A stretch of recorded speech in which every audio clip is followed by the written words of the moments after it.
I still live in the dorms. I don't know how many people... Douche. Yeah. Oh, fuck you. No. Okay.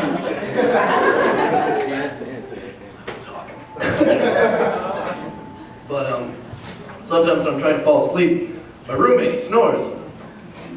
And but this tactic I've created to try and fall asleep, I don't know if you've ever tried it, but you try and time your breathing to their snoring, so you notice it less. So they're like, and you're like, wait for it. All right.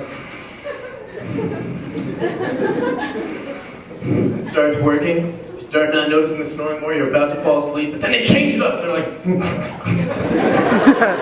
fuck! I'm so close.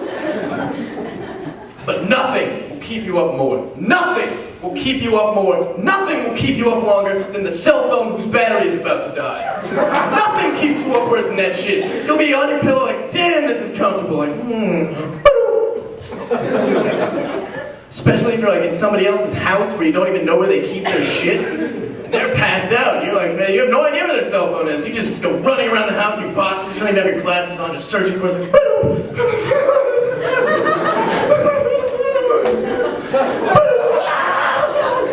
Ripping up the floorboards.